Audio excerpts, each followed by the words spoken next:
Hello everyone, आप सभी का एक्सेल इन एजुकेशन चैनल में स्वागत है। फ्रेंड्स, यहाँ पर हम तैयारी करते हैं यूजीसी नेट पेपर 1 के लिए और पेपर 2 एजुकेशन के लिए। ठीक है, तो दिसंबर 2023 में आपका एग्ज़ाम होने वाला है और आज हो गई आपकी 18 अक्टूबर डेट। तो एग्ज़ाम के लिए आपके पास इतना समय नहीं है कि मतलब आपके पास 50 डेज़ भी पूरे हों। तो इसको ध्यान में रखते हुए हमने मिशन JRF सीरीज़ शुरू की है। यहाँ पर इसमें आपको PYQs के माध्यम से कॉन्सेप्ट को क्लियर किया जाएगा और सारे ही जो है PYQs और इम्पॉर्टेंट MCQs जितने भी बन सकते हैं, एक्सपेक्टेड हो सकते हैं, 2018 से 2023 के सारे ही प्रश्नों को हम लोग हल करेंगे।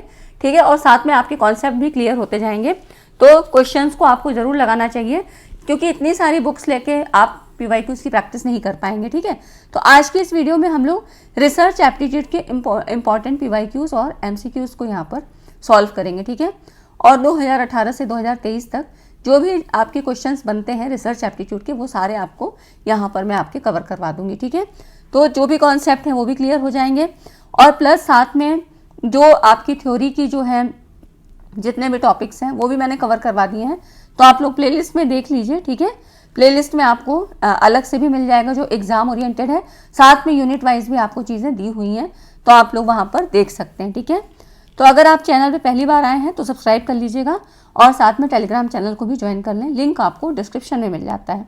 तो आज की इस वीडियो में हम लोग देखते हैं कौन कौन से क्वेश्चंस हैं जो कि आपके 2018 से 2023 तक पूछे गए हैं और ये आपके लिए इम्पॉर्टेंट है क्योंकि मैंने देखा है 2022-23 में जो क्वेश्चन आपके आ रहे हैं इनसे संबंधित टर्म्स पहले आए हैं लेकिन वो टफ नहीं थे, वो थोड़े ईजी थे, मतलब ईजी टू मॉडरेट थे। अभी क्या है कि उन्हीं को और थोड़ा सा जो है ज़्यादा जो है उनको डिफ़िकल्ट करके पूछा जा रहा है। ठीक है, टॉपिक्स वही हैं लेकिन आपके क्वेश्चंस का लेवल जो है बदल गया है। तो अब काफ़ी जो है आपके जो क्वेश्चन पूछे जा रहे हैं वो डिफरेंट लेवल के हैं, टफ हैं। ठीक है, तो हम यहाँ पर कॉन्सेप्ट को समझने में ज़्यादा फोकस करेंगे जिससे कि आपका क्वेश्चन कैसा भी आए, ईजी हो, मॉडरेट हो या डिफ़िकल्ट हो, आप सभी को सॉल्व कर पाएँ।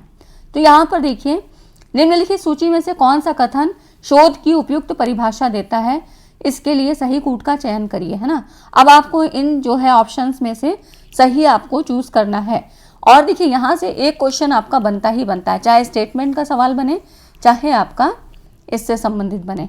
तो शोध की उपयुक्त परिभाषा, क्या शोध का अभिप्राय बार बार खोजना है, रिसर्च, है ना। जैसा मैंने आपको बताया था रिसर्च, तो री मतलब क्या होता है बार बार, और खोजना तो क्या बार बार खोजा जाता है, नहीं। रिसर्च मतलब होता है कि शोध का अभिप्राय बार बार खोजना नहीं, एक बार जो सर्च हो चुकी है उसी में हम कुछ नए तथ्यों को ढूंढते हैं। ठीक है, समस्या समाधान के द्वारा आप जो हाइपोथेसिस बनाते हैं, ठीक है, समस्या को फाइंड आउट करते हैं, उसमें किसी नए तथ्यों की खोज को करना। ठीक है, तो ये चीज़ होती है। तो ये जो है रिपीटेड सर्च से मतलब नहीं होता है कि आपने जो एक चीज़, जो एक प्रॉब्लम थी उसको खोज ली फिर से उसी को कर रहे हैं, है ना। ये चीज़ बिल्कुल भी नहीं होती है। इस कॉन्सेप्ट को बिल्कुल क्लियर करिए।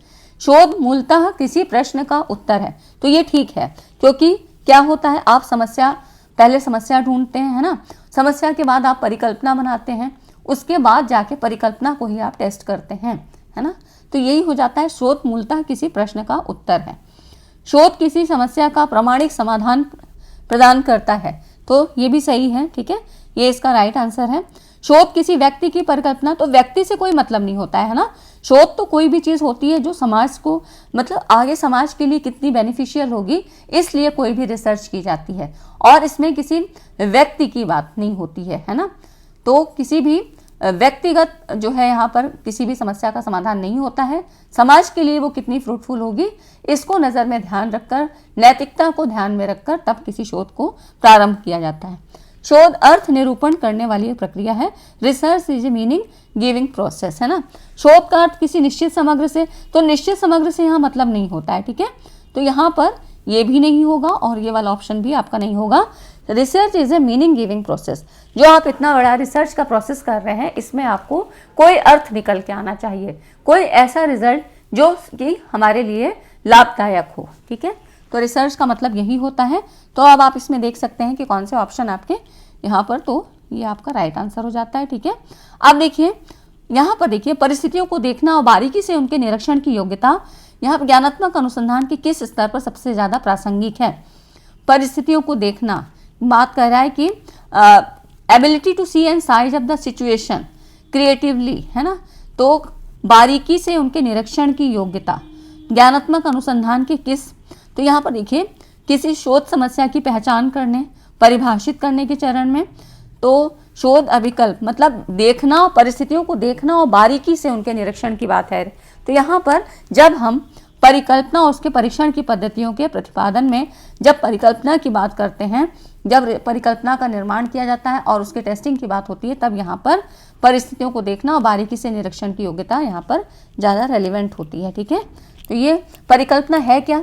परिकल्पना एक स्टेटमेंट होता है जो समस्या के समाधान की अवधारणा होती है। ठीक है, किसी भी समस्या के समाधान की मतलब एक जो है उसको ये कहना चाहिए कि संभावित कथन, मतलब कि संभावित समाधान की बात होती है ना, तो स्टेटमेंट के रूप में होती है और शोधकर्ता इसकी पुष्टि करने का प्रयत्न करता है। ठीक है, तो परीक्षण के पद्धतियों के प्रतिपादन में, है ना, प्रतिदर्श चयन के बारे में निर्णय लेने और तत्संबंधी प्रक्रियाओं की प्रातिनिधिक विशेषताओं को सुनिश्चित करने में, ये नहीं होगा। Formatting research hypothesis and procedure for testing them, है ना, तभी यहाँ पर ये चीज़ें होती हैं। आप देखिए अगला क्वेश्चन है, थर्ड है, निम्नलिखित में से किस अनुसंधान पद्धति में स्वतंत्र चर के हेरफेर की जगह चुनाव किया जाता है?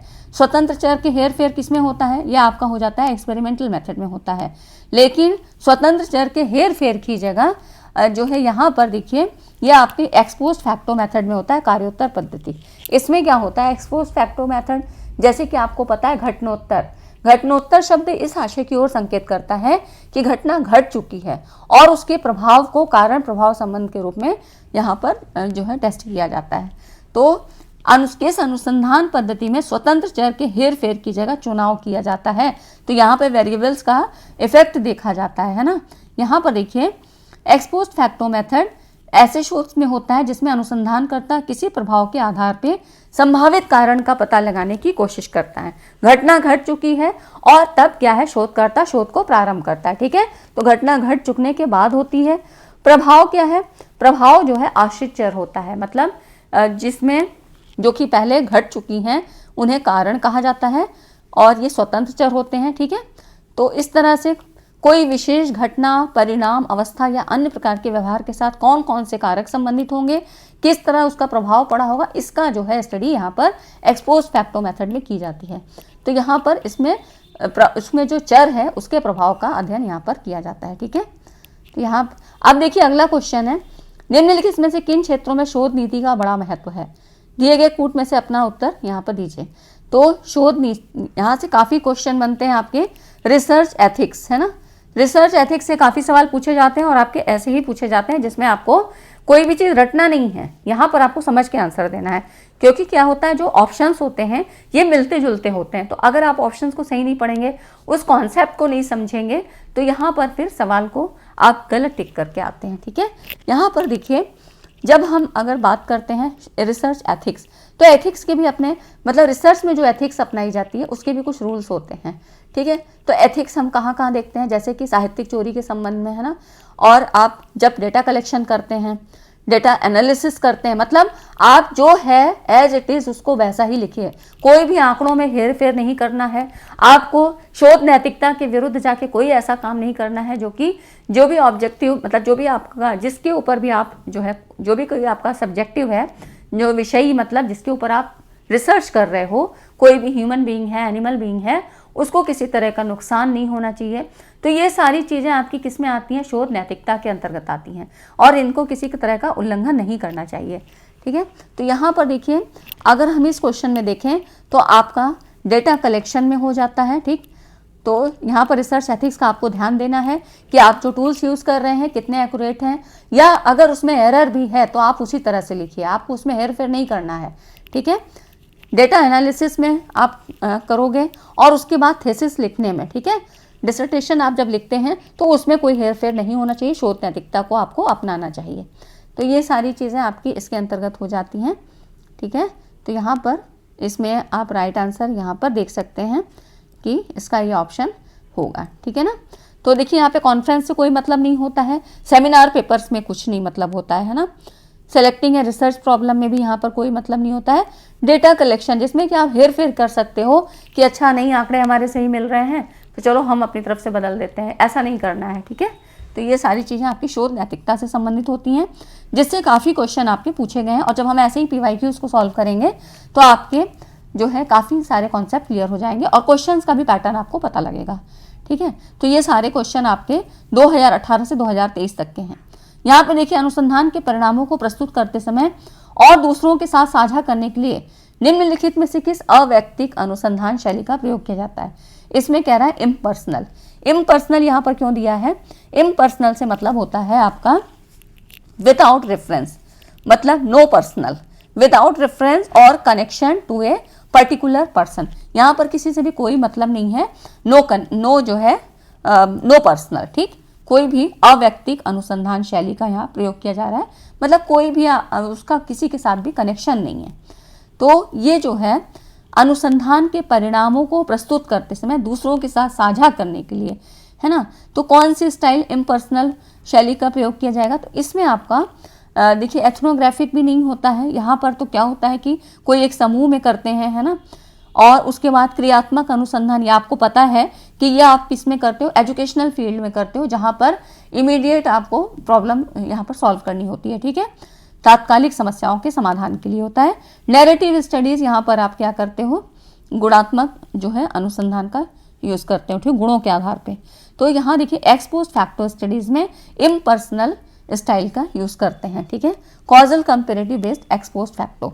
एक्सपोज फैक्टो आपको पता ही है, मैंने अभी आपको बताया कि जब घटना घट चुकी है तो कारणीय तुलनात्मक अनुसंधान में या तो घटना घटित हो चुकी है अथवा स्वाभाविक रूप से घटित हो रही होती है। तो और जो रिसर्चर है स्वतंत्र चर और आश्रित चर का मापन करके प्रभाव के कारणों को खोजने का प्रयास करता है। ठीक है, तो ये हो जाता है आपका। नेक्स्ट अब देखिए, शोध का वो प्रतिमान जो शोधार्थी अभ्यासकर्ता की यहाँ पर रिसर्चर प्रैक्टिशनर की व्यावसायिक विशेषज्ञता के विकास पर बल देता है कहलाता है। तो यहाँ पर देखिए इसमें कह रहा है रिसर्चर प्रैक्टिशनर।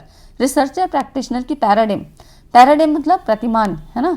तो शोध का वो प्रतिमान कि जो व्यावसायिक विशेषज्ञता के विकास पर बल देता है वो कहलाता है आपका एक्शन रिसर्च। एक्शन रिसर्च में जो सबसे ज़्यादा सवाल बनते हैं वो आपके इसको जो है स्टेजेस को लेके होते हैं। ठीक है, जिसमें आपके प्लान, एक्ट, ऑब्जर्व, रिफ्लेक्ट, ठीक है, इंग्लिश में याद करिएगा। और यही क्रम होता है और कई बार आपको ये क्रम लगाने को भी आता है। ठीक है, तो ये चीज़ें आपको पता होनी चाहिए कि जब हम एक्शन रिसर्च की बात करेंगे तो किस तरह से इनको सीक्वेंस में लगाना है, ये कई बार आपका पूछा गया है। और देख लीजिए यहाँ पर क्रियात्मक शोध अनुसंधान कार्य जो व्यवहारिक समस्याओं के समाधान करने और विद्यमान परिस्थितियों का यहाँ पर उसको उन्नयन करने पे जोर देता है। ठीक है, उसको जो है रेक्टिफाई किया जाता है। तो दैनिक जीवन में जो आपकी तात्कालिक समस्याएं होती हैं उन समस्याओं का यहाँ पर समाधान किया जाता है और ये व्यावसायिक विशेषज्ञता के विकास पर बल देता है। अधिकतर तो ये होता है कि ये जो एजुकेशनल मतलब जो भी आपकी शैक्षणिक समस्याएं होती हैं उनका समाधान करने के लिए यहाँ पर क्रियात्मक अनुसंधान किया जाता है ना। कुछ लोग जिन्होंने भी बीएड वगैरह किया होगा उन्होंने एक्शन रिसर्च की फाइल यहाँ पर बनाई होगी। तो वहाँ पर आप जब टीचिंग करने जाते हो और आप देख रहे हो काफ़ी दिन आपकी टीचिंग चली, 2 महीना 3 महीना, जितना भी आपके जो भी लेसन प्लान आपको असाइन किए गए, तो वहाँ पर क्या होता है कि आप जब क्लास में जाते हो फिर ऑब्जर्व करते हो कि किस बच्चे में कौन सी प्रॉब्लम है या ऐसी कोई भी प्रॉब्लम वहाँ की सिचुएशन पे, वहाँ की परिस्थितियों पर, तो उस प्रॉब्लम को फिर आप क्या है एक्शन रिसर्च वहाँ पर जो है इस तरह से रिपोर्ट तैयार करते हो। ठीक है, तो यहाँ पर ये एक्शन रिसर्च व्यावसायिक विशेषज्ञता के विकास की बात यहाँ पर होती है। ठीक है ना। अब देखिए अगला क्वेश्चन है, निम्नलिखित में से कौन सा कथन शोध के अर्थ और विशेषताओं को सर्वाधिक उत्कृष्ट ढंग से प्रतिबिंबित करता है? यहाँ पर आपको ऑप्शन चुनने हैं, मतलब कौन से जो स्टेटमेंट है best reflect the meaning and characteristic of research. इसके बारे में मैंने आपको डिटेल वीडियो आपको बना दी है। आप लोग रिसर्च की जितनी भी वीडियोज़ हैं उनको देख लीजिए पूरी यूनिट वाइज, ताकि आपका जो कॉन्सेप्ट है वो क्लियर हो जाएगा। ठीक है, तो यहाँ पर देखिए इसमें जो आपका विशेषताओं की और इसके मीनिंग की बात हो रही है, मीनिंग एंड कैरेक्टरिस्टिक की बात होती है। तो इसमें यहाँ पर देखिए शोध का अर्थ यथा स्थिति को चुनौती देने से है ना। तो इस चैलेंजिंग द स्टेटस, है ना, तो बिल्कुल ठीक बात है, ये सही है इसका आंसर। शोध तथ्यों का एक और प्रयास है। ठीक है, यहाँ पर शोध निगमनात्मक और आगमनात्मक प्रक्रियाओं का संश्लेषण है। डिडक्टिव और इंडक्टिव प्रोसेसेस यहाँ पर अपनाए जाते हैं, आगमनात्मक और निगमनात्मक। ठीक है, ये सही चीज़ है। उसके बाद शोध का अर्थ अपने दावों और आस्थाओं को प्रमाणित करना है, नहीं, अपने यहाँ इंडिविजुअल से यहाँ कोई मतलब नहीं होता है। Research is a careful review of report studies. यहाँ पर देखिए शोध प्रतिवेदित अध्ययनों की एक सावधानी पूर्वक समीक्षा है।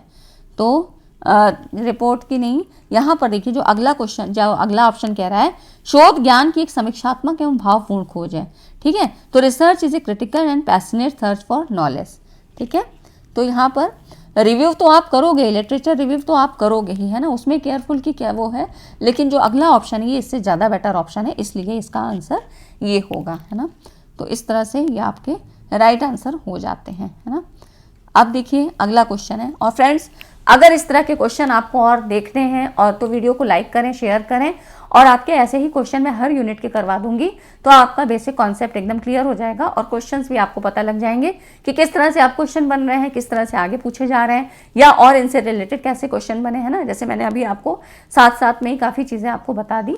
तो यहाँ पर जो रिसर्च के स्टेप्स हैं, साइंटिफिक रिसर्च के क्या स्टेप्स होते हैं, उनसे संबंधित क्वेश्चन बनते हैं और आपके मीनिंग और कैरेक्टरिस्टिक से भी बनते हैं। ठीक है, और ज़्यादा टफ करता है तो वो फिर आपको स्टेटमेंट के सवाल दे देता है।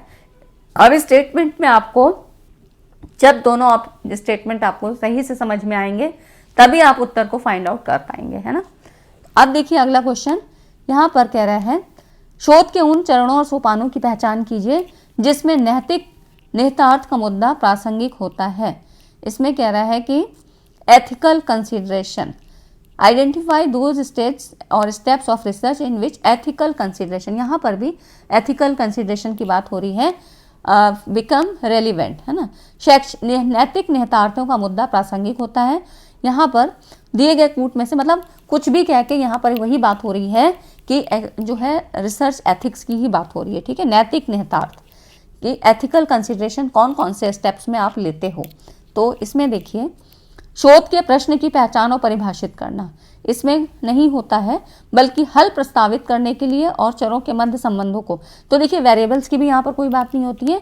शोध उपकरणों की मैंने आपको पहले भी बताया कि जब एथिक्स की बात हम करते हैं तो हम डेटा कौन सा कलेक्ट कर रहे हैं, किस टूल्स का यूज़ कर रहे हैं, उनमें कोई एरर है तो उनको हम एज इट इज़ लिख रहे हैं, उसमें अपने आप से हेर फेर नहीं कर रहे हैं, है ना। ये सारी चीज़ें आपको बताई। तो data collecting data through use of research tool इसमें हो जाएगा। उसके बाद प्रतिदर्श का चयन, देखिए वही क्वेश्चन था लेकिन थोड़ा सा हेर फेर करके पूछा गया, है ना। तो आप कॉन्सेप्ट को समझिए। फिर डेटा एनालिसिस में हम करते हैं रिसर्च एथिक्स को, और उसके बाद रिजल्ट जो फाइंडिंग होती है उसके बारे में हम क्या रिजल्ट आ रहा है उसको भी वैसे ही लिखते हैं। ठीक है, अगर कोई एरर आ रही है तो उसको भी वैसे ही इंक्लूड करेंगे और इसमें अपनी तरफ से कोई भी हम उसमें मैनिपुलेशन नहीं करेंगे। तो ये चीज़ें आपकी इससे संबंधित हो जाती हैं, रिसर्च एथिक्स से संबंधित। ठीक है, तो यहाँ पर ये चीज़ें हो गई। अब देखिए जो अगला क्वेश्चन बनता है इसमें कह रहा है, अब आपको ऐसे क्वेश्चन भी देता है जिसमें आपको कंडीशंस दे दी जाती हैं। एक शोधार्थी, ए रिसर्चर, यहाँ पर ये इंग्लिश में आप देख सकते हैं, किसी जिले में विद्यालय को बीच में छोड़ देने वाले छात्रों की दर पर अभिभावकों की सामाजिक आर्थिक स्थिति के प्रभाव का अध्ययन करने की योजना बनाता है। तो ये किस प्रकार का शोध होता है। तो इसमें देखिए क्या ये हाइपोथेसिस फॉर्मुलेशन रिसर्च है, नहीं, एथनोलॉजिकल भी नहीं है, है ना, और एक्सपेरिमेंटल भी नहीं है, क्योंकि यहाँ पर छात्रों की मतलब विद्यालयों को बीच में छोड़ देने वाले छात्रों की दर पर यहाँ पर अभिभावकों की सामाजिक आर्थिक स्थिति के प्रभाव का अध्ययन करने की योजना बना रहा है। तो ये आपका हो जाता है non experimental hypothesis testing research. ठीक है, नॉन एक्सपेरिमेंटल यहाँ पर ये हो जाता है। अब इसमें देख लेते हैं, एक शोधार्थी किसी जिले में विद्यालय को बीच में छोड़ देने वाले कुछ छात्र ऐसे होते हैं, जैसे हमने हायर एजुकेशन में पढ़ा है अपव्यय और अवरोधन, है ना, ये टर्म्स आपने पढ़ा है, तो उन्हीं की बात हो रही है कि बीच में ही कोई स्टूडेंट छात्र मतलब छोड़ देते हैं। उनकी कुछ घर की कंडीशन हो सकती है, कुछ आर्थिक, कुछ पारिवारिक, कोई भी कंडीशन उनके साथ हो सकती है, तो इसी के प्रभाव का अध्ययन करने की योजना बनाता है। तो ये कैसा होगा, नॉन एक्सपेरिमेंटल होगा। ठीक है, यहाँ पर ये एक ऐसा क्रमबद्ध अनुभविक शोध होता है जिसमें वैज्ञानिक या शोधकर्ता का स्वतंत्र चरों पर कोई सीधा नियंत्रण नहीं रहता है, क्योंकि उनकी अभिव्यक्ति पहले ही हो चुकी होती है, वे स्वाभाविक रूप से जोड़ तोड़ के योग्य नहीं होते हैं। एक्सपेरिमेंटल रिसर्च में हम क्या करते थे, मैनिपुलेशन, यहाँ पर वेरिएबल्स के बीच में जो है मैनिपुलेशन किया जा सकता था, मतलब यहाँ पर स्वतंत्र चर में हेरफेर किया जा सकता था। ठीक है, और उसी का प्रभाव फिर हम आश्रित चर पर यहाँ पर एक्सपेरिमेंटल रिसर्च के अंतर्गत हम करते थे। तो ये हो जाएगा आपका नॉन एक्सपेरिमेंटल।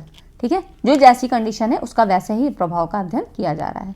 अगला क्वेश्चन देखिए, यहाँ पर ये लास्ट क्वेश्चन है।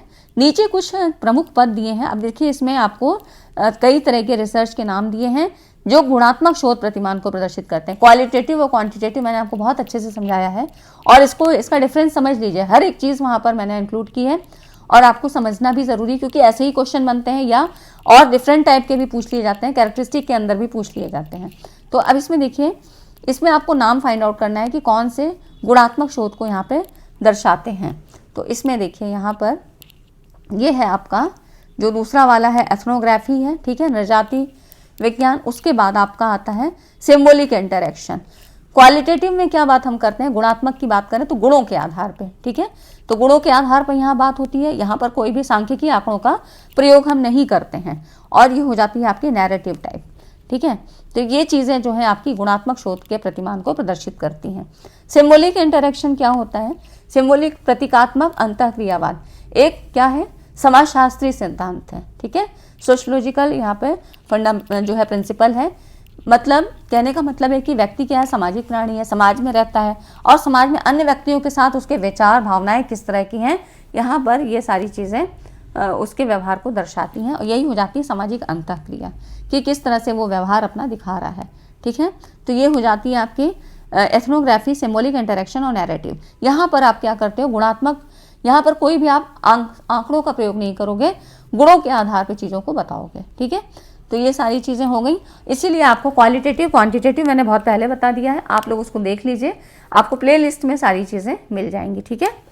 तो और नहीं तो मैं इसमें जो है डिस्क्रिप्शन में आपको उस वीडियो का लिंक दे दूंगी, ठीक है। तो क्वालिटेटिव क्वांटिटेटिव आपको समझना बहुत ज़रूरी है। साथ ही टाइप्स ऑफ रिसर्च उनके भी चीज़ों को समझिए, क्योंकि वो सारी वीडियो मैंने आपको पहले बता दी है, तो अब यहाँ रिपीट करने का कोई मतलब नहीं है। क्वेश्चंस के माध्यम से चीज़ों को समझने की कोशिश करिए, टाइम कम है, एग्जाम ओरिएंटेड तैयारी करते हैं, ठीक है। तो आज की वीडियो में इतना ही। अगले वीडियो में भी हम इसी तरह के क्वेश्चंस को और कॉन्सेप्ट को समझने की कोशिश करेंगे और जिसमें से कुछ ज़्यादा रिसर्च, मतलब कौन सी ऐसी रिसर्च हैं जिनसे कि आपके टाइप्स ऑफ रिसर्च की बात कर रही हूँ, जिनसे ज़्यादा क्वेश्चन बनते हैं, जैसे कि एक्सपेरिमेंटल रिसर्च, बहुत तरीके के क्वेश्चन घुमा घुमा के पूछे जाते हैं, तो उस ऐसे टॉपिक्स को हम अलग से कवर कर लेंगे पूरे, उसमें एक ही वीडियो में सारे क्वेश्चंस और उसके कॉन्सेप्ट को समझ लेंगे, ठीक है। तो ये हो जाती है आपके रिसर्च की संबंधित। इसी तरह आपको सारी यूनिट्स करवा दी जाएंगी। तो अगर वीडियो अच्छा लगा हो तो वीडियो को लाइक और शेयर करके जाइएगा, ठीक है। मिलते हैं अगली वीडियो में इसी तरह इंपॉर्टेंट टॉपिक के साथ। Thanks for watching this video.